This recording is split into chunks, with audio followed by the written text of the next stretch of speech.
And we are back. You're watching Bit of an Animal, the South African Rugby Union podcast here on the Global Gainlines YouTube channel. No intro this week because we have a lot to get to. Uh, Good evening to Jean and Tembinkosi. Evening, guys. Evening. Evening. How's it? All right, gentlemen. Topic number one, South Africa completely ran over Wales at the Principality Stadium, 73 points to nil. A lot of donuts this season. Quick point of order that the reason why this game took place is because the two unions had agreed to have a game against each other in Wales, and they made the agreement in 2018 when Wales were actually ranked higher than South Africa. The game was scheduled to be outside of the test window, but in 2020, understandably, it didn't happen in 2020, and now it's happening in 2025. I always feel like, oh, maybe South Africa just adding extra games to maybe pad our accounts, because we kind of did that with the first game of the season, which wasn't a test game, which was the Barbarians game. But yeah, that's why we had this game, and I'm kind of glad we did in a sense. There's pros and cons to it. So we didn't know this. I didn't know it personally. I don't know if you guys knew this info last week, and I hope some of the listeners and viewers get some value out of that.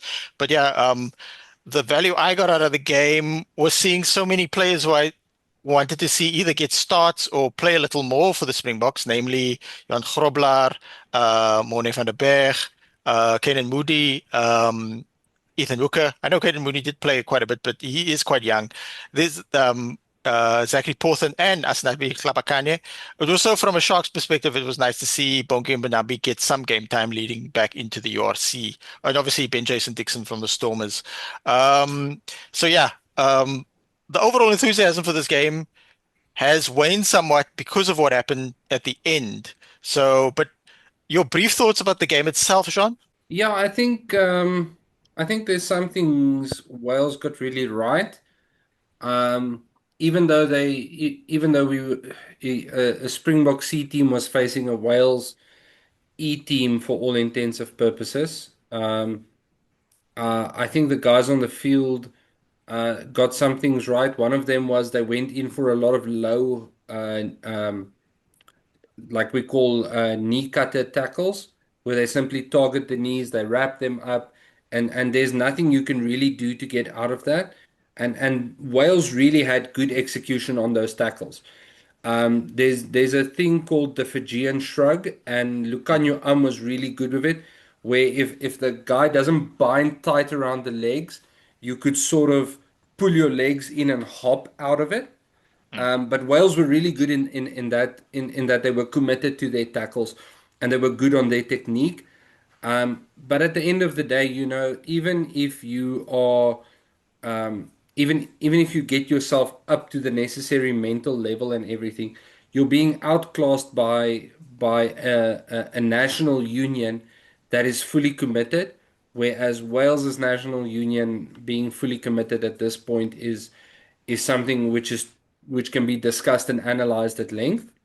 But yeah, I think it was pretty much what everyone expected, and I don't blame anyone for feeling like the game didn't have excitement or anything, and that it was one-way traffic. I won't blame anyone for saying that. I really feel like this match could have been pushed out another 12 or 24 months or 36 months to allow Wales the opportunity to just rebuild a little bit. Personally, I got a lot of fun from the game. You don't necessarily. I said it on the group text. It was either your Rewind group text or our Bit of an Animal group text. Where I was like, "Is this what it's like to be a Leinster supporter? You just watch your team completely destroy, or at least Leinster from last season, not Leinster this season. It's all Jacques Nienaber's fault. Remember, Irish fans, all Jacques Yes. Nienaber's fault. Point of order, though. The Irish podcast on here on the Global Gain Lines did really good numbers last week after the Irish Springbok game, whereas we didn't do that great numbers. And then when we looked at the metrics, 63% of those 3,000 people were South Africans. So I'm very disappointed in all of you. And I'm saying in Afrikaans if I have to, but this is an English podcast.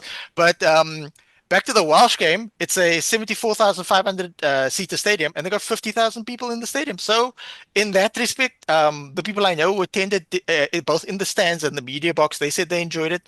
And I really enjoyed the game up until what happened at the end. And then I was like, oh, Eben, that was really unnecessary. And then I realized, oh, this is going to have a massive knock-on effect for me, who has the great misfortune of being a Shark supporter. Temikosi, same question for you. First the game, and then you can go directly into the incident at the end. Yeah. It felt like a practice run. Like it really, you get that type of score, that type of performance when you're normally watching like a tier one versus like a tier two nation, and it just there's like I'm trying to say like there's hard things to say about Wales or hard positive things to say about Wales. Even though yeah they played their game really well, but at the end of that score, it kind of feels like really did you do enough? But I think I might agree with some of you guys when I was also glad to see your Groblas, your Steenkamp. It was nice to see them kind of get game time. Even your Ben James Saint Dixon, I felt like it could have gotten more, but it's okay. It was nice to see them, but overall it was just it was just one way traffic. And for the incident at the end, that was just stupid.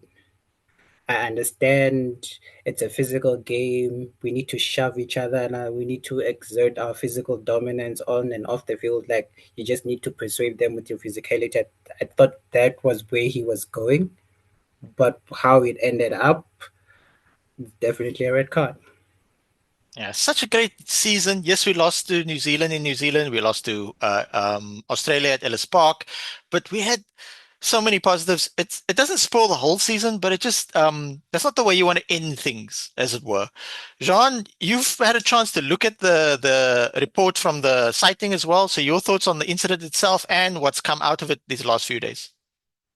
Yeah, so let me first go with my thoughts, Hmm. and because my thoughts are my feelings and my emotions, and I'm gonna put that first, and then I'll go to the facts laid out by the judicial because those are two different things, and I just want to separate them.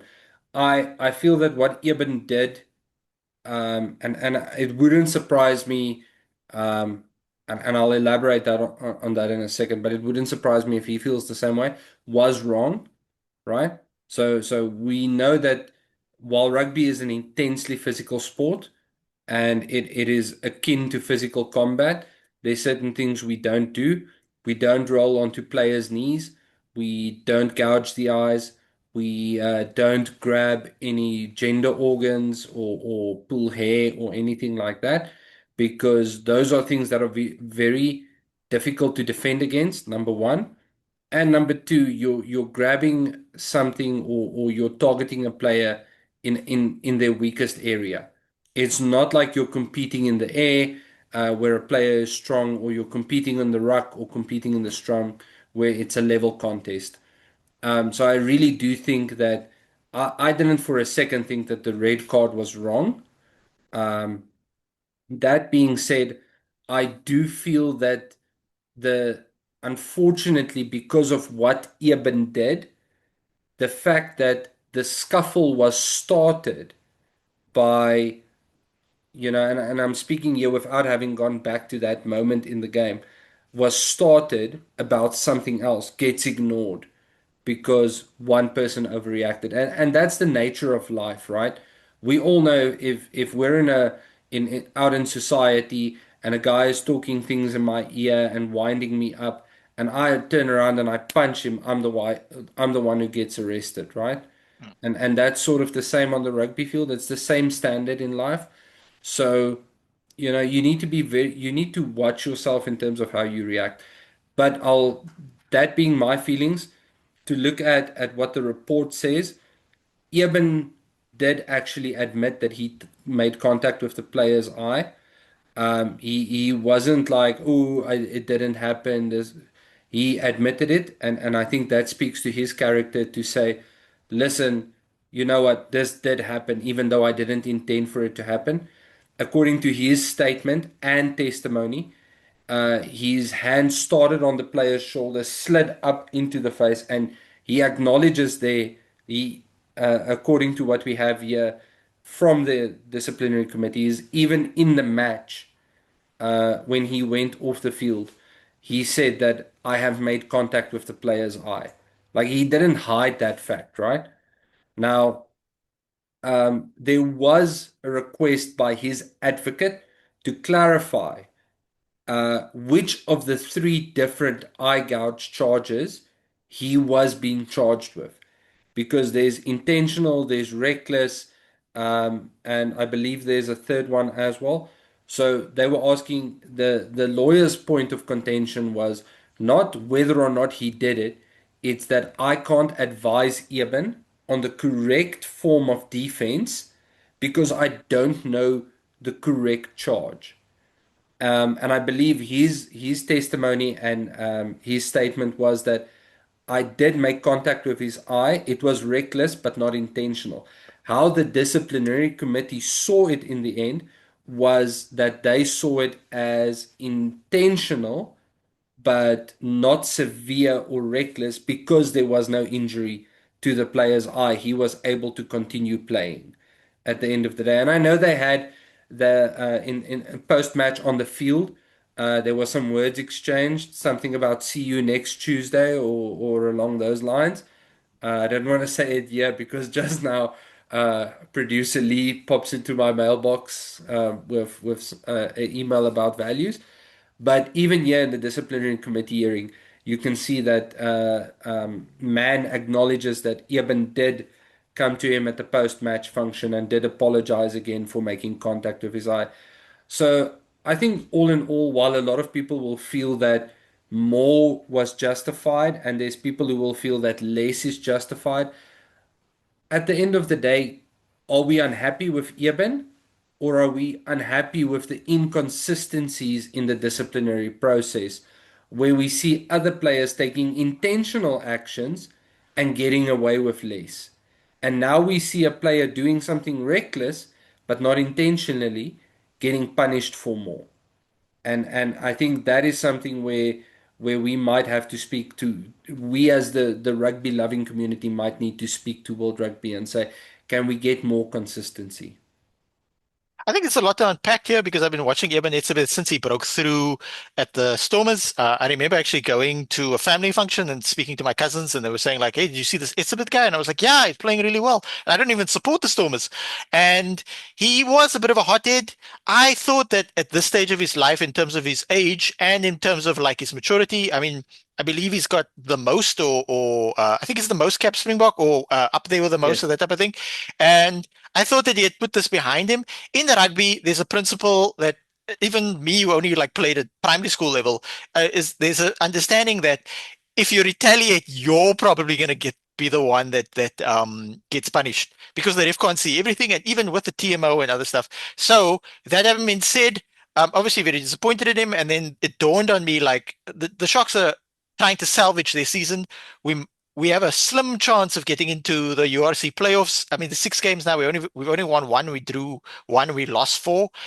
We needed Eben Etzebeth back because this starts a block of 10 games that we're going to review one game this leading up to the Six Nations. So at least the Sharks have something to fight for. And the reality is he's actually our best lock. As the reason why he's actually our best lock is because he's very explosive for a guy that big. Mervyn Orie is actually younger than Eben Etzebeth, but he's not the same type of player. He's not the same quality. All respect to Mervyn Orie, is a high quality player, but Eben Etzebeth is on another level.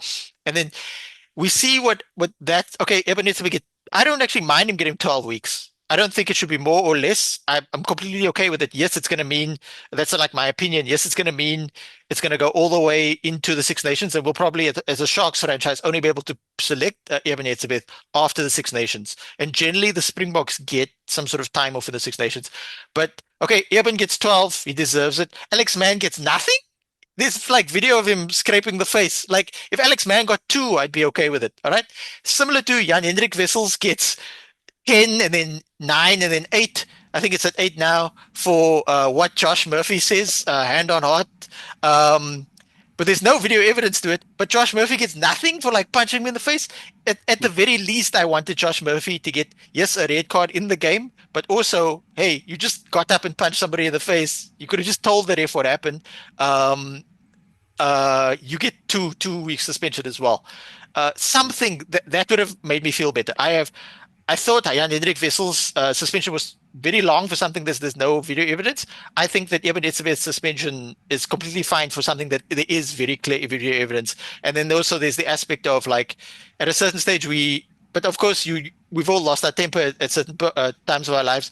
But at a certain stage when you're this experienced as a rugby player, like I would have thought you'd remember to like say, oh, you got me, but let me not just mess this up for myself. So, and obviously there's a lot of like speculation now of like, is Eben just because this is not going to affect Eben's caps in terms of getting Springbok caps at all, because the Springboks are only playing in 8 months' time. They're completely fine. So the franchise people are saying, oh, from the Sharks franchise and the Sharks rugby, it's like, did he just want a holiday? My understanding also is that the Sharks have some sort of financial recourse of saying like we can't actually use you for a long period of time. So like we're going to talk about finances now because Ebens was not a poor guy, so it's not going to affect him massively. But yeah, look when Jan-Erik Wissels got suspended, when Lord got suspended, when Mostert kind of got suspended, I think the coaches were saying like you're messing with Jan-Erik Wissels' ability to. There was actually a quote in a rugby article saying because of the suspension, Jan-Erik Wissels is going to lose an effective before tax 1.5 million rand. And that's not Yeah. chump change. So, but with the Eben thing, if you're the Sharks franchise, how are you going to feel about like paying somebody a full salary when you can't use them for only So after the Six Nations? yeah, there's three things, and I want to give Tim and Kosi the chance to jump in, but there's three things I wanna quickly point out. The disciplinary committee does note that this is the first time that something like this has been evaluated.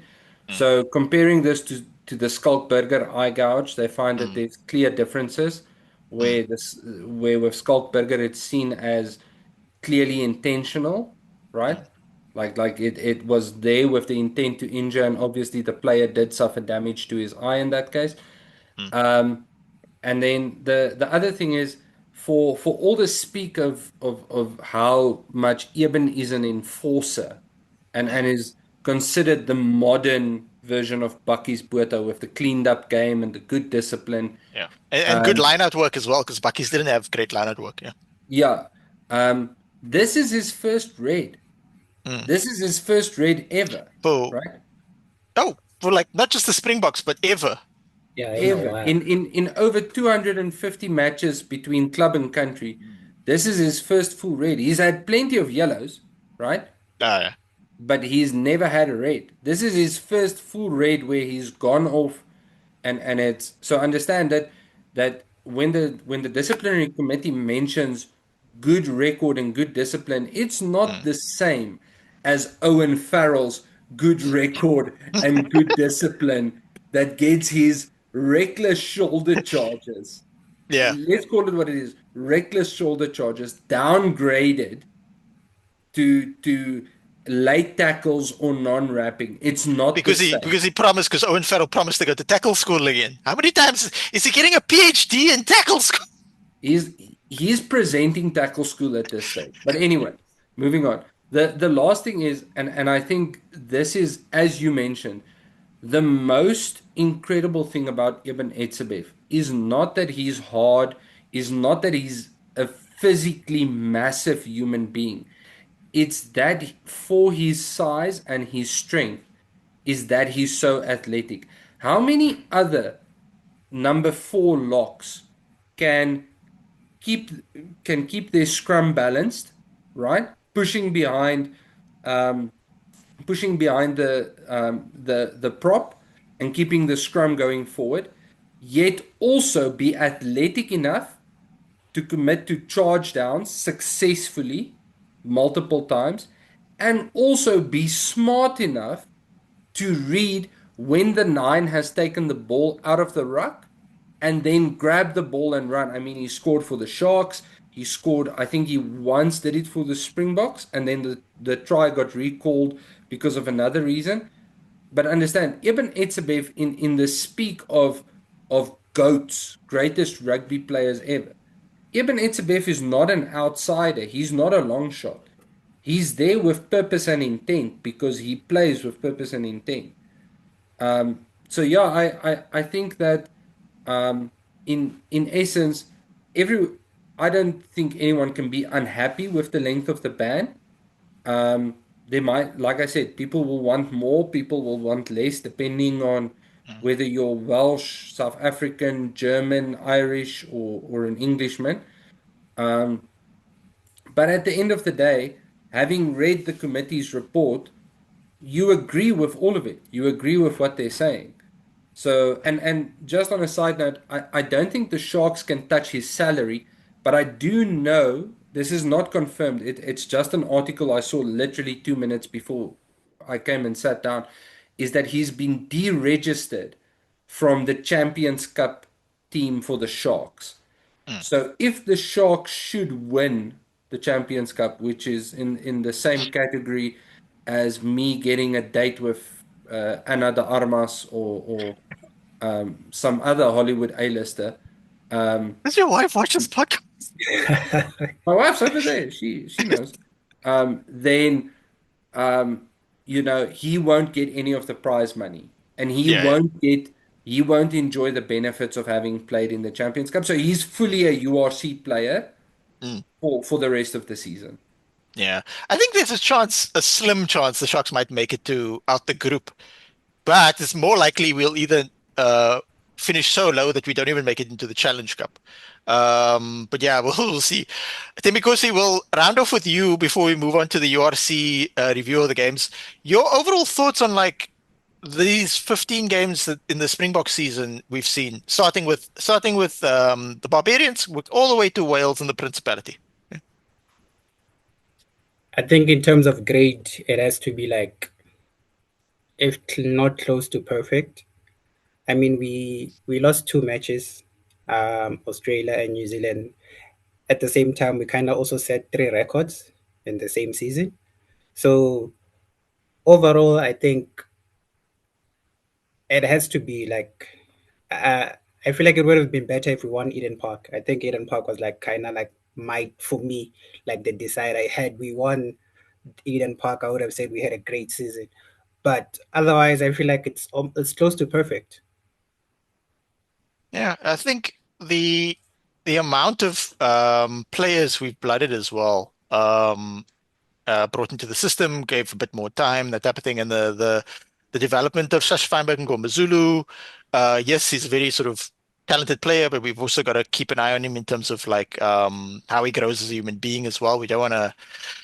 We've lost a lot of really talented players to like off-field shenanigans and stuff like that. So or even Sabun Kosi, who struggled with depression and stuff like that, but getting famous like overnight. I was gonna go to the URC review of this URC round six fixtures, but Demikosi, I'll bring the graphic up soon enough. But your thoughts on the World Cup 2027 draw so far? I have to say, like without a doubt, we have a very easy group.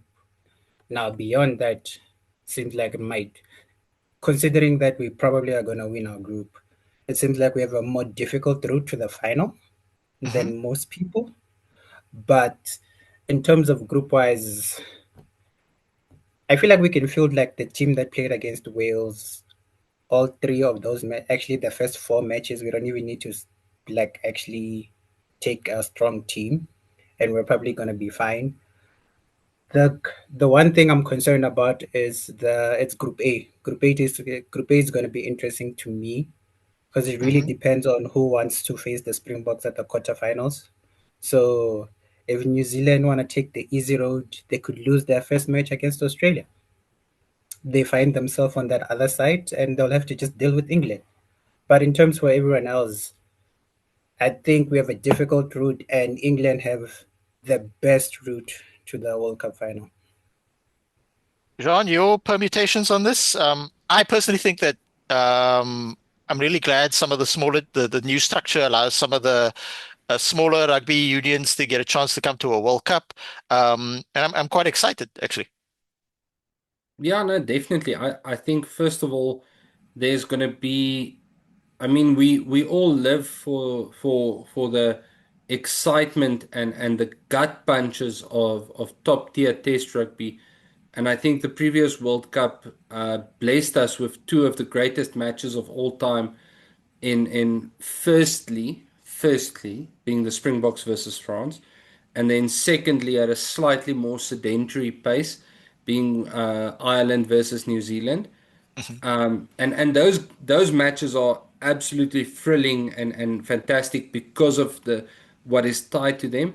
But then you get matches where you see two minnow nations or two tier two nations playing against one another. And while there's no real world consequences for either team winning or losing, it's all about the pride and the belief in the jersey. And that just I mean, if that doesn't take you back to your primary school or high school days, putting on your school jersey, going jogging onto the field, getting ready to play, then I don't think rugby speaks to you anymore. Because that's the fantasticness about it is Spain is a country who is now rising onto the rugby horizon, and it would be for me just as interesting to see where Spain goes in the 2027 Rugby World Cup as it would be to see where where we go or where France goes or England goes. So I think it's a great the way the draw was handled is much more mature. It's much more thought out. I don't think it allows any one of the lower teams an easier path, if you want to call it that. You're still gonna have to beat some pretty big names. But yeah, we're going to see definitely more of the smaller teams come to the table, and one team I am very excited for is Zimbabwe, who have knocked out Namibia. Namibia will not be playing in a Rugby World Cup for the first time since 1995. That is 30 years that they've been playing in Rugby World Cups. And now we get the thrilling nature of Zimbabwe. Zimbabwe who gave us Tendai the Beast Mtawarira, sorry. But they now have a national team in the World Cup, and that's fantastically exciting. So I definitely think it's going to be great. I do, however, hate the fact that there's a strong probability that we will face the same three teams in the knockouts because my heart has only now recovered from the 2023 Rugby World Cup. Yeah, there's been a weird sort of like pushback on the whole round of 16 thing, but look, you have to verse top tier teams to win a World Cup. It just depends on which one they are. Yes, maybe we would have liked, like you said, I maybe thought maybe we also would like a few different top tier teams up till a potential World Cup final. And yeah, we were excited, yeah, at that bit of an animal to cover everything from the Springboks up till the World Cup and the World Cup. On that note, if you're enjoying the episode so far, please like, subscribe, click the notification bell, share the link to friends and family, and or what I do in my trail running group. Yeah, and if you're listening on audio platforms, like us, give us a review, give us 5 stars. I personally don't use audio platforms that much. I use FM Player. I don't use Spotify because research the Spotify owner. That's why I don't use Spotify. Um, we move on to the URC, where our former colleague, and she'll be back eventually, Lisa B's Stormers team, are absolutely killing it, winning games they were underdogs for. Yeah. Because last, I don't think that many of us picked the Stormers to actually win. I think Jan de Koning, shout out to Jan de Koning, esteemed rugby journalist and podcaster as well. He's, if I remember correctly, he was the only one sort of slightly leaning towards the Stormers, but he also said it's going to be tough playing Munster. And then Munster rolled out 4 players who'd been playing regularly immediately for Ireland, went straight into the Munster team. Tom Farrell, Jack Crowley, Craig Casey, Tygburn, straight in the Munster team, Thormond Park, Saturday night, my bad, against the Stormers. And the Stormers put out sort of an indifferent-ish type team. Demi Kosi, were you able to catch this on Saturday night? And oh, your team also won this week. Yeah. Yeah, I was able to catch it. Like it was a very interesting game in terms of the way it started. Like I felt like the Stormers started well. seems like the scrum was on the machine, and when if they get that going, they could have gotten to an early lead that could have probably stretched. But most with most teams, like the discipline was a little bit like a problematic, especially in the first half. The penalties that they kept getting, those infringements, that eventually led to the to the yellow card, and through that gap, I think they scored like 4 tries. I mean, 3 tries, and that was pretty much where I felt like the Stormers kind of started off a little bit off. But in terms of the whole entire game, the second half, like as soon as that bench came on, it changed the whole entire game. When the Stormers got the momentum, it was great. Like that intercept try, like it was good to see Dylan Mott. Actually, especially like all the other teams, it was good to see most of the Kerry Cup players that I've transitioned, even if they're in different teams. It was nice to see them play because I also saw a couple in the the Bulls versus Lions game. But yeah, the Stormers are winning and still hoping that they lose their next match. But hey, shout out to them. Yeah, the Stormers play you guys next. Yeah, so your Stormers enthusiasm ends this weekend. Jean, your thoughts on the Stormers winning in unlikely circumstances in Ireland? Worth noting though that the Stormers scored first with 3 points, but then Munster had a better end to the first half, and then like Temikosi said, Stormers just made the most of the opportunities in the second half. And at 20 point, they scored 21 unanswered points. Damn. Yeah. Yeah. So I think the biggest thing is and there's two things that I want to highlight for the Stormers. First of all, I think the way that Dobson is approaching team culture is what massively pays off because that's the only way you get a team to come back, right? And chase a game in the second half the way the Stormers did, especially when it's not your A team, right? You need to give these guys one something to believe in and two something to fight for. And I think that's where Dobson perhaps strives as a coach. While he might not have the technical nuance or experience that some other coaches have, he does have an incredible culture there. And shout out to the Stormer Scrum for becoming a weapon when we all predicted or felt that it was slightly under threat. And I didn't want to say it because I thought I would sound absolutely idiotic. Is that they would have guys like Frans Malherbe, Dion Fourie, and Brock Harris doing scrum coaching, and it's pretty much been confirmed on via other sources that those are the guys doing the scrum coaching, right? The recently retired or the close to retirement and injured players are doing the scrum coaching, and that's why we see their scrum becoming such a weapon with young, inexperienced props is because they've got the experienced guys showing them the dark arts, but incredible self-belief and a guy to keep your eye on maybe is Yuri Matia. Like as far as a game running 10 goes, I think there's someone to keep your eye on for the future.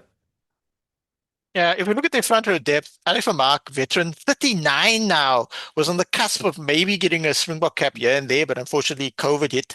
I mean, Frans Malherbe is injured for quite some time, but as you say, him and he's just out for a year, and then Brock Harris is full on retired. Henkus van Wyk, he didn't get much time. Leon Lyons from Griquas, he's constantly back at the Stormers. He's basically like always at the Stormers for URC and EPCR games. Getting for share, putting in good shift.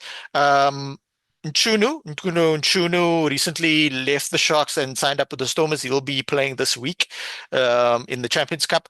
Oli Kebble, good scrummager, good around the park when he left South Africa for Scotland.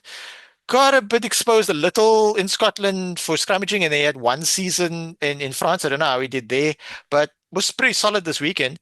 Oliver Reed, very young player, back in the under 20 team, and as already he's got URC experience. Sandy Sande, unheralded, 27 years old, excellent player.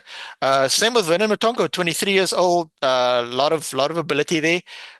maybe not like high profile, but like Zach Bothan, 2021, already playing for the Springboks, and obviously Rassie Erasmus has indicated the reason why Porthen was shifted in is not just because of his physical stature. There's a lot of people just as big as him, but similar to Mchunu, because the under 21 and under 20 system, baby box system, is so closely linked to the senior team, they were very confident in bringing Porthen through because he knew the structures. And so, like we spoke in length on this podcast, are like, wow, a 21-year-old tight end prop's getting test experience, but like I really trust this trick stuff not to lose people too soon. So, Brock Harris and Spicy Plum, Stephen Kitsoff to injury, to full on retire because of injury. Well, in Kitsoff's case, injury. Brock Harris just normal retirement. He didn't have a major injury, would hurt him in somewhat, but they are proving me wrong. Their hookers, by the way, and I mentioned this in the URC Rewind. Andre Hugo Fenter plays well, JJ Kotze plays well, and Lucanio Vukozela, he's playing this weekend. They play really well. They're all 24, 25, and 23. That's fantastic age thing. And then they've still got veteran, one of my all-time favorite players, Skara Ntobeni, or Suyabonga Ntobeni. It's his actual first name. Still in the mix. I for sure thought Skara was gonna retire end of last season. So yeah, like I said on the URC Rewind, poor start. Well, they scored the first 3 points and then they got run over by Munster, and it looked like I almost literally stopped watching in the first half because I thought, oh, this is just one-way traffic. Stuck around and glad I did. I'm sure Lisa B really enjoyed this with like a glass of wine or something in Stellenbosch. And then they brought on they chose a 6-2 split, which can hurt you at times. If, say, some of your backline players get hurt getting tackled or twisting an ankle or something. But it worked out for them. And yeah, like I said on the rewind, that two lock combo, having two locks on the bench, and Dobson said this in the after game report, having two locks on the bench helped show up the lineout, because the lineout was acting a bit weird towards the end of the first half, and it was misfiring, shall I say, and it helped in terms of like powering that injury room with the scrum. And then they really maximized. It's not like they ran away with the game in the second half, but they maximized their opportunities. And towards the end, um, there was a restart, and Sunday did knock the ball on, and so the Munster actually got a scrum in the Stormers half, and the Munster were only down by 6. So if they scored a converted try, they would have won the game. But the Stormers picked themselves up. No one turned on each other like football players like to do, and they got the game done. So six wins out of 6 for the Stormers. From a perspective of a Shark supporter who happens to live in the city of Cape Town municipality, it looks like I'm going to be able to go watch a URC knockout game. So, but early days, we're only 6 games in, so that's a third of the regular season. We move on swiftly to the game of the week, where Timmy Kosi made the short trip up to Pretoria and yeah, proved us all wrong from last week. Timmy Kosi, over to you. It was nice to finally get a win in Loftus. Was it like what, 2 years now? But yeah, like I think the Bulls came heavy at us like early. Like we were able to absorb a lot of their pressure. I think the commentator when the match started said it's structure versus instinct, and it was good to see the Lions' instinct coming back, especially in that continuous pick and goes. If I always finding a person, like that's why we fell in love with the Lions. That's that type of play. So it was good to see that. But defensively, we still need work. But I really can't complain. Like we won the match, we put on a good score. Uh, I think those late tries make the game a little bit more respectable. But yeah, we had like the momentum and we were dominating like most of it. I kind of felt like actually I have no complaints, and none of that I'm thinking about. I have no complaints. It was good to see who's this Peku was actually everywhere. I saw him winning jackals. That was interesting for him from his gameplay. Who else? I can't complain. Nico Stain, Chris Smith was actually doing well. And when I think Lombard got in and he was playing center, and him Mm, and Mills were playing some fantastic rugby. Like I saw him do a 50-22 from the I can't complain. Like really, it was a good game. It was a really, really good game. Really hope they take this momentum going forward. There's like 3 games now in a row. But my problem is that all 3 games were in South Africa. So can we take this form to the north and start showing them the same thing that because it seems like we have a different game plan when we are up north and when we are at home. Maybe it's the altitude, maybe it's the sun. We like to run better with the sun. But yeah, have no complaints. It was a good game. It's interesting. I think since you got back from the Northern Tour, you're playing really well. This Bronson Mills, Henko van Wyk center combo is working out quite nicely. Unfortunately, Henko van Wyk had to come off. Gio Lombard in the second half when he threw that ball, it's weird because like um, uh, you're going up against the Bulls, who have your former coach, who you've had your most success with. You 2 Super Rugby finals, one at home. Um, and Ackerman is thought, even though he was a lock when he was playing, he's very much an attacking coach. But Cash van Rooyen, I mean, his coaching style is also kind of backline orientated. Both teams, again, maybe not that tight on defense, but the Lions just proved us so wrong. I mean, Nico Steyn, I've seen so much criticism, Nico Steyn. Um, and then I know the Bulls team so well, but I think a lot of the Lions players are showing like Jared Kearns, he's unheralded. Rowan Venter, he's played And really well. yeah, He's been in the Springboks team in and out. The blindside flank. Corn Horns played really well for the Springboks. Hasn't really gotten a look in this season that much. Um, yeah, and like you said, Kilimpeku in the first half he was really well. In the second half he really came alive. Um, Currie Cup winning prop Eddie Davids from Griquas. He came off the bench, did a solid shift, came on at the 59th minute. Darren Landsberg played really well. He's always very good. And then you want Renzo du Plessis to make an impact off the bench, and he did. Sometimes he doesn't, but he very much did in this game. Ashim Peet actually got game time. Sometimes they don't even pick him. And Sibobalo Kuma, who came from the Cheetahs, if I'm correct, he did very well as well, especially in the second half with the carries and stuff. So yeah, credit to the Lions, and we're gonna see them play as well in the Champions Cup. I know, young Adam from the URC Rewind said he wants to see the Lions sort of target maybe the Champions Cup, but I could see the Lions get into the URC playoffs. I hope they do. I think it would be the first time. My only concern is that like they've got good players. I'm just somewhat concerned about their depth, so I really hope that they don't get any unnecessary injuries. But that's just the game, especially in the rugby leading up to that. So I'd really either like to see them go far in the Champions Cup or get into the URC playoffs and see what they can do. I'm not sure if they can do both. I'd love it if they could do both, but I'm not sure. Um, Jean, you were very much favorites in this game, but sort of a disjointed team. Still a lot of talent there. Jan Serfontein, etc. Your thoughts on the game as it was? Yeah, I think if you look at that game, and that's certainly the feeling I'm walking away with, is one of a team in transition. Mhm. It sort of reminds me of when the Springboks were winning matches or losing matches they should have won in 2021, and in 2019, I suppose you could say, or 2022. indeed. And people would say, "Oh, but the Springboks only won with a score, or they only lost with a score." And yet, when you look at the stats, there's a lot of domination, and this is a similar situation.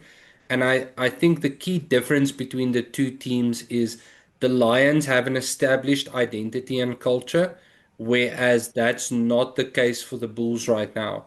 The Bulls are a team in transition under a new coach, so there's lots of little things that are keeping the big engine from running the way it's supposed to. And we deserve the favorite stag, and we we probably deserve the backlash that we're getting from our fans. Although I think the majority of Bulls fans will be mature enough to understand that we're under a new coach, and that brings with it new things and new challenges. And it's going to take about a season to a season and a half for that to bed in. But I mean, if you take a look at some of the things, we didn't lose any scrums despite our primary front row being on Springbok duty. We didn't lose any of our own scrums. Um, we had better line-out success than the Lions. Um, we um, we had more meters made. We had more territory. We had a tackle success. We were a bit lower. We had more missed tackles, but that could be indicative of a defense focusing on space rather than actual physical contact. We had more defenders beaten. So while the loss stings, it stings, and rightfully so. I still think the Bulls are on the right track, and that we're a team in transition. And these are tough pills to swallow. I mean, not in any sort of rude or offensive way. The Lions are Joburg and we're Pretoria, and we know where we come from, and they know where they come from, and this is history. I mean, for all the talk of rugby's greatest rivalry, this could be South Africa's oldest rivalry or deepest rivalry. Is the Bulls and the Lions, the two teams in one province going head to head. And congrats to the Lions for taking their opportunities and putting us to the sword. But I don't think come next season it's going to be that easy. It's an interesting squad that the Bulls put out. There's quality on it. I think Jason Joster made a great impact coming on at half time. Simon Khans came on at 19 minutes. He played quite well. It's good to see Ulrich Lowe in the broader Springbok contention back in the mix. We need him at depth. He can play really well at blindside. I prefer him at 8, but yeah. Alex Lowe can even play lock if you really need to be. It's not really a jumping lock. It's got a shorter guy. Kobus Wiese, young Springbok, younger brother of Jasper, covering lock, and he came on, made a good fist of it. Morne Smith on the bench, Steve Tutole, somewhat of a veteran. Young Joan Ellis at hooker. Villiers Leroux was playing. Sebastian de Klerk got his customary try for the game. Stervino Jacobs started. Jans, a combo of Jan Serfontein, David Kriel in the midfield. So overall, Akker again, Akker van der Merwe, older brother of Duan, the Scottish van der Merwe. Yeah, solid From team. the Uh, from the famous Highland clan of Vander Mervers. Um, I rate Reinhard Ludwig, the Bulls captain for the day. He's a good player. Yeah. Blindside flank. And then Umbros Papir got actually man of the match in a losing effort, so good for him. Keegan Johannes, the team might have lost, but still solid team.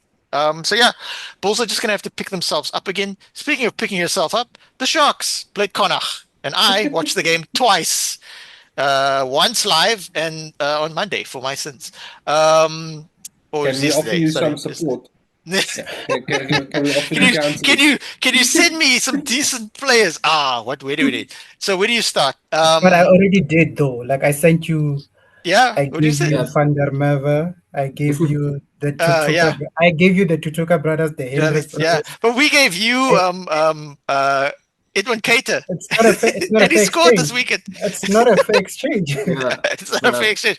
Well, I'm gonna send this link. I'm gonna clip this on YouTube and send it to Edwin Cater on Instagram. It's not gonna be happy. So listen, Yeah. Nkosi, just to clarify, the guy who supports not only the richest club in Mm, South Africa, who yeah. also supports the club with the most Springboks, is begging for more For talent players, just give us more because players. they're Like losing. Just to be clear, though, Maserati doesn't have as much money as Johan Rupert. But you are actually the richest but club, even if we took Johan Rupert and put the Musepe thing. So yeah, the long and the short of it is, I watched it twice. We started poorly, very poor at the. We immediately, like 30 seconds in, got caught on the ball. Our player had the ball, ran into contact, got isolated, turnover, finish. Connacht are a really good team. It wasn't windy in Galway. Kind of was. We had one bad line-out throw from Fizimbata, but then after that, the lineouts actually did get more solid. Disappointed in Jason Jenkins somewhat. Didn't expect a bit more from him. He didn't really impact the game that much. Mervyn Ori didn't look that awesome in the game, but they tried their best. The Sharks looked a bit tired as well. That's a bit sketch. Yeah, we didn't clean up our rucks. Lineout a bit better. We only won 2 scrum penalties and then 1 scrum penalty. we won, and Jordan Hendricks kicked the ball. We're supposed to kick it for the line out so we could get the line out in the Connacht half.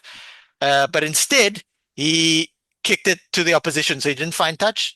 George Whitehead had to start at fly off for us, another low knee from the Griquas, because unfortunately Siamasuku injured again, and we don't just need Siamasuku fit, but we also need him in form because he hasn't really been in form for like at least 14 months, which is sad for me because I'm a big fan of his. Yeah, Jordan Hendricks didn't make much of an impact from fullback. Played a bit better when he shifted to fly off. Kenny Kunene, Hakim Kunene came on at fullback. Not much of an impact. So yeah, Sharks indifferent. You can't play like that and expect to win. Front row, we're not even dominating at the scrum. As much as it seems like nobody's in form, that type of thing. Oh, we have to mention that Jaden Hendricks' form is still quite poor. What's also interesting is that Jaden Hendricks is younger than Grant Williams. He made it into the Sharks team and the Springbok team before Grant Williams. Grant Williams is older than him, but is like playing really, really high level rugby, even off the bench now for the Springboks and the Sharks.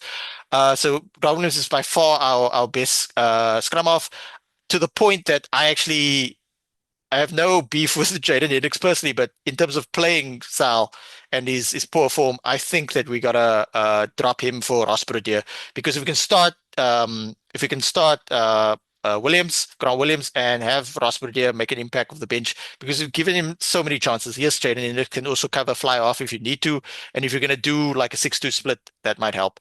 But in the broader context of the Sharks, we could have used in this 10-game period without a bye at all leading up to the Six Nations. We could have used Eben Etzebeth, because we did get back young and very talented Emil van Heerden at lock. Eben Etzebeth is by far and away our best lock. Jenkins is out of form. Mervyn Ori looks like he's got a lot of like game time on him. Kone Raal did his knee in the Currie Cup, unfortunately, trying to save a tackle. So you can't fault a young player for that. Kone Raal, by the way, if you look at the stats, same height and same weight as Eben Etzebeth. So people are like, oh, can't he just play like Eben Etzebeth? That's why Eben Etzebeth is so good. Somehow people are bigger than him, and he makes more of an impact in the game. It's not always about size. It's always, as we spoke earlier, it's about explosiveness. So yeah, Sharks play Toulouse next week in Toulouse in France. And what's interesting is that they've sent a bunch of players back to South Africa that played against Connacht, and they've sent about the young guys like Janus Potgieter, like Coetzee Leroux, and very talented wing PK Sobatle to France. So it looks like the Sharks, much like the Stormers, the only South African team with the official team out, are maybe targeting the home games in the Champions Cup. Speaking of the Champions Cup, gentlemen, it starts on Friday night. Stormers versus Bayonne. We've got the team. I'll put it up on the screen in a moment, if it's possible. Stormers, heavy rotation. And this is round one of the Champions Cup this season. It's the third year that South African teams are going to be involved in it. Demikosi, your thoughts on the Stormers team? Much change against Bayonne in France? Yeah, I was concerned that I didn't see Mattia. I was hoping that Mattia was gonna start because it seems like he is their informed players minus all the Springboks right now. I'm expecting them for, like, looking at the other team, I'm expecting a Stormers win. I'm really hoping that they can actually come out and bring, and it would be nice to see Clayton Swart in that 10 jersey moving around the Stormers ever since he came from the Pumas. I've been wondering how they were going to deploy him and how he's going to play. But in terms of that, I don't I don't think it's a much change side though. Now that I'm looking at it, it's basically the same players. Only like one, two, or three players just moved around from the bench, and they just brought back the Springboks. I was hoping that maybe we were gonna see like a Damien Willemse or maybe like a Sasha, but I understand that they've probably been playing a lot of games. But I think this would have been the type of match that they would be targeting, especially having an unbeaten record. Why lose it when you can kind of maintain it and maintain that fear. Yeah, it's an interesting team because I mean, Haaland played last week, Dylan Maat played Wadisi Semilani, but they changed the inside center. Zas did play last week, he didn't make a massive impact. Clinton Swart played off the bench last week. Imad Khan was not in the team last week. Rowan Ackerman played off the bench last week. Ben Jason Dixon bludgeoned the Welsh last week. He was playing for the Springboks. Um, Paul de Villiers, man of the match last week. Well done. Connor Evans and Salman Murat, unfortunately, didn't make much of an impact. They weren't that great in the first half. No offense. Netling for Share played last week. JJ Kotzer plays off the bench last week. Um, uh, Nchunu was with the Springbok in camp, but he didn't get into the match 23, so he moves straight into the Stormers team. Um, Lucanio Vukozela didn't wasn't in the match 23 last week. Ali Mark wasn't in the match 23. Sandy Sandy played off the bench and played quite well. And then the same two locks that played off the bench last week are there again on the bench. It's Andre Smith and JD Schickling. Um, Even Roos played off, started last week, and David Devenaga played off the bench last week. Jonathan Roche didn't play at all. He wasn't in the match 23 for the Stormers last week, and so the three high profile Springboks for the Stormers are not involved at all, which is somewhat surprising, but also maybe not surprising. Maybe they need a break. That's true of the Sharks as well. Siya Kolisi is not in France to play Toulouse. He's in Cape Town. If you check his Instagram, so it's Sasha Feinberg, Ngomezulu, Damien Willemse, and Jean's personal favorite, Kobus Reinach, are not. So I could see this team winning in France, but I don't know the French team to that extent. I think both of you must have noticed that Herschel Jantjies, former Stormer, in his first Champions Cup game for his new team, is playing against his old team, the only like franchise he's played against. Jean, do any of these Bayonne players stick out to me? I believe this guy is Argentinian. Yeah, I don't think you're wrong on that one. Bayonne, I won't say I have in-depth knowledge on them, Hmm. but I will say two things. One, I think the French are probably the only country besides South Africa that really love a good scrum. So if the Stormers scrum is the business, this is the time to prove it. If they can stand up to Bayonne, we're in with a shout. Um, and I mean it's only going to get harder from here in terms of having to face to Toulouse and Toulon, who both have monster packs to bring into the game. And I think that's where the Sharks are going to need their Springboks to step up over the weekend. That being a separate discussion. But yeah, I think the way the Stormers are approaching this match is very tactical and very clever. Looking at the bench, you've got guys like Evan Ruiz, JD Schikkerling, Ali Vermaak, and guys who can really come on and make a statement, right? So if you're in the lead, they're the type of guys to lock it down. And if you're slightly behind or chasing a game, then these are the type of guys who will put in the hard effort to break it open for you. So yeah, I think the Stormers are in with a reasonable chance, and it seems that they've broken their overseas voodoo. But going into the weekend, this is the one where what they've built on needs to be proved. And it's not necessarily going to be determined by the outcome of the match, but whether or not we see slumped shoulders in minute 65 or not.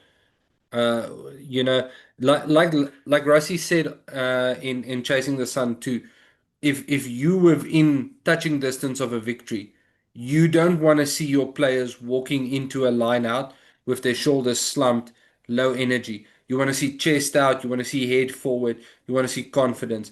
So I think that's where the Stormers really need to bring their A game and to say this is the one where even if we broke the voodoo, this is where we bury it. To say from now on we're a team when we go on tour, we know what we are about and we bring it to we bring the intensity. It's interesting that the captain from last week's not involved. The only reason why I could think Yuri Matea, who fantastic season thus far. If not involved, he must have picked up a niggle somewhat. Because I mean, he just came out of like a mini preseason. So now Clinton Swart, a veteran Clinton Swart, who really made his name playing inside center for the Cheetahs, is stepping up. Good player. And then Stefan Angro had a really good game starting with the Stormers last week. He's been changed by Ahmad Khan. So obviously, rugby coaches and football coaches to an extent try and be a bit more opaque about the reasons why people get dropped. It's generally not because of like ill discipline. It's generally because of like we're trying to manage our resources and stuff like that. So yeah, I'm looking forward to this game. This is the only teams that have announced their teams from a South African perspective. Sale Sharks and Glasgow, they have also announced their teams. But yeah, from a URC perspective, Glasgow seems to be going pretty strong. They're going for it, and then Sale Sharks seems to be running out the second team. Um, well, like a sort of a mix of an A and a B team. Hiren Andrews running out the Sale Sharks. He used to play for the Sharks. He used to play for the Natal Sharks, and then Gershwin Weir from Griquas, a Currie Cup winning wing, along with Cameron Hofke and Dylan Mart and Young Adams, second cousin twice removed, Connor Mahoney. Um, he's on the bench for Cell Sharks. He's alone there from Griquas, so good for him. Um, Now we move on to the other Springbok, shall I say? No, the other URC teams playing in the Champions Cup. It's Bulls versus Bordeaux. No teams. It kicks off at 5:15 prime time on Saturday, Jean. What are you expecting? Yeah, it's that's a tough one. Bordeaux being such a physically dominant team, and um, I mean, it's almost fitting for Bordeaux, which is the heart of red wine country, to be, I think, a red wine a red wine and meat team, if I can put it that way. The way we describe the Bulls, physical, forward dominated. The back line is absolutely lethal. I don't know if the Bulls will be able to scratch together anything here. Um, for Bordeaux coming out of a good start to the top 14, um, having being a team, Steven Kutzoff was there. Some of our best props have gone there for a season or two, and they come back saying that it feels like the scrums at home, in terms of what Bordeaux expects of you. So I think definitely it's the Bulls forwards will have to front up. Obviously, they've now got some Springbok stocks back in contention, with Grobelaar, Wilco Louw, those guys.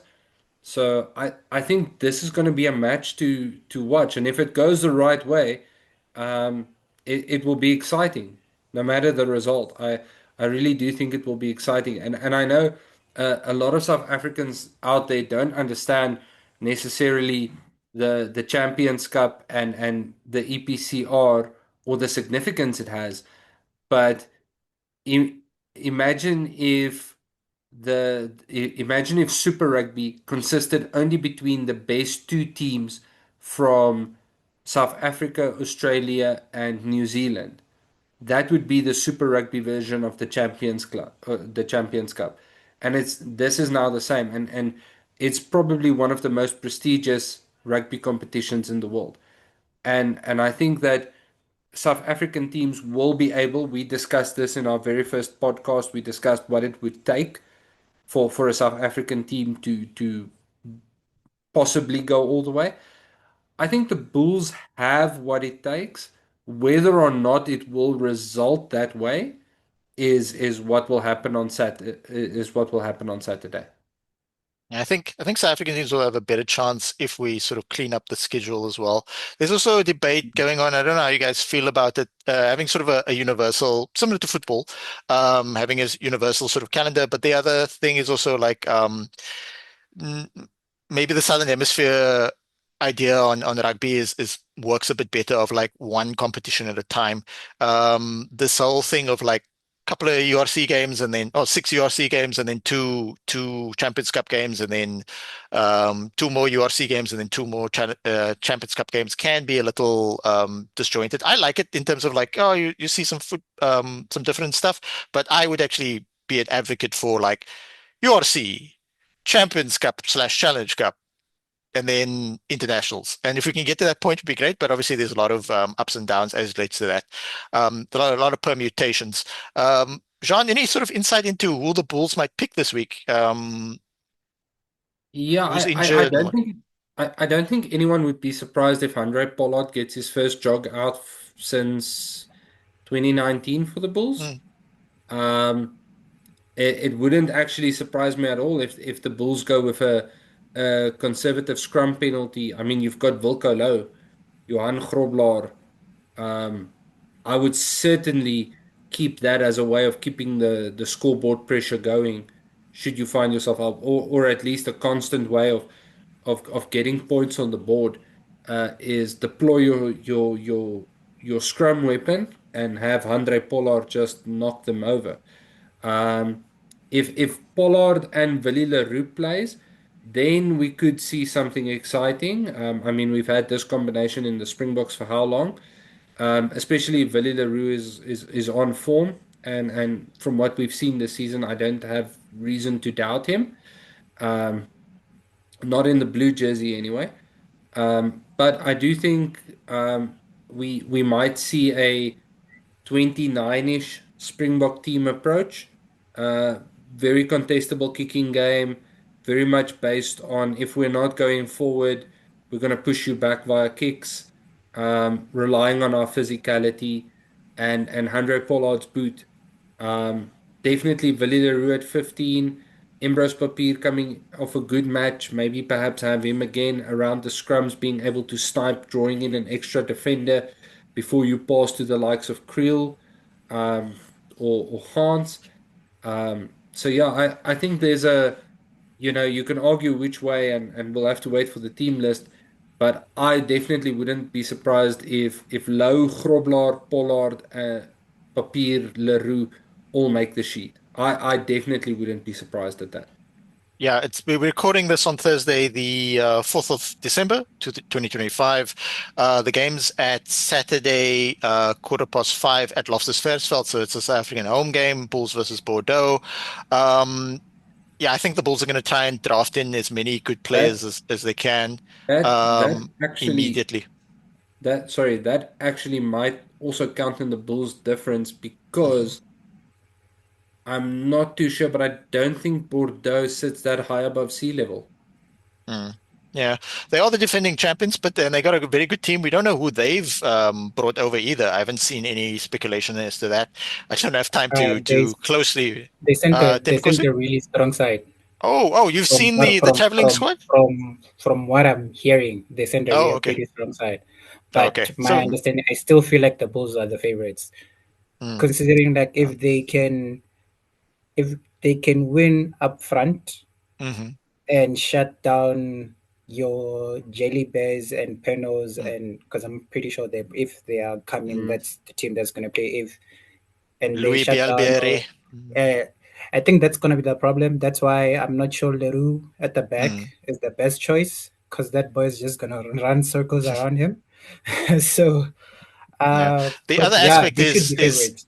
in the first 6 games, they were playing very much attacking rugby with Ackerman, sort of learning the system and the defense. So will be interesting to see. I'll be keeping a keen eye on this game just to see if the Bulls play a slightly more structured game plan, more akin to Jake White. And then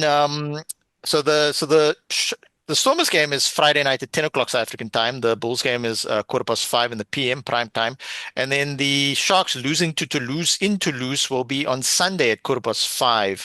Insight on the Sharks team, like I said earlier, they've seemingly, I don't know exactly which players they've sent back, but they have drafted in some younger players who were on the injury list, but maybe just on the mend. I'd actually hope to see uh, Jean Smith uh, John Smith play fly off ahead of George Whitehead. Just give the kids a chance, that type of thing. Happy to see that PK Sobatle was drafted in. So yeah, we're just gonna make the most of it, and then inside info is that they're targeting the Saracens game in Durban the week afterwards as where to get points. And then Temikosi, what's also noteworthy is that I've got a Springbok background and Jean's got a Springbok background because neither of our teams won this week, but Temikosi's team, the Lions, won this past week. And if Lisa B was here, she would have a Stormers background. Temikosi, your Lions team are playing in the Challenge Cup. And they're taking on a URC foe because of the structure of the Challenge Cup. You're more likely to get URC teams in your group stage. You're taking on Benetton. Thoughts going into the game? Kicks off at 3 o'clock at Ellis Park. In terms of the Challengers Cup, in terms of even the group we're in, I think we have a really favorable draw. I think we have Benetton, we have Zebre, we have another, I think, Red Bull.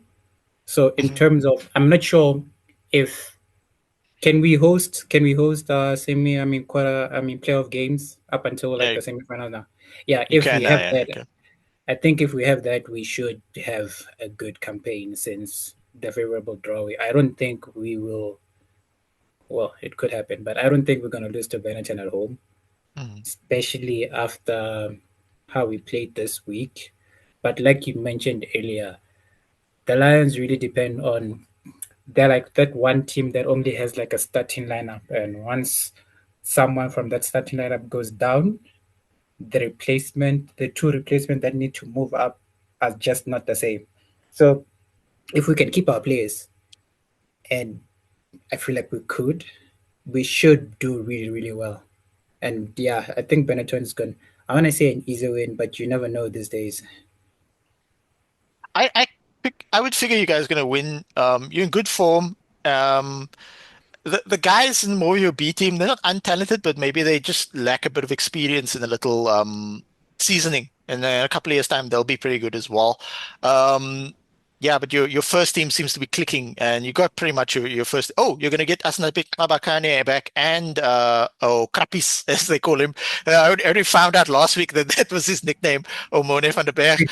Um, Interesting nickname. But yeah, so that's cool. I mean, Nico State's a good player. So if you shift Nico State, that's interesting. You got three good scrum offs. So yeah, I'm really looking forward to the Challenge Cup, watching the Lions play. And don't worry, Tim, because if you're feeling lonely in the Challenge Cup, the Sharks will be joining you soon. On that note, gentlemen, it's a end of this week's episode. Look forward to seeing everybody next week. If you like the podcast, please like, subscribe, get in the comment section, tell us how much you like the Stormers, and yeah, until next week, everybody. In Rasi we trust.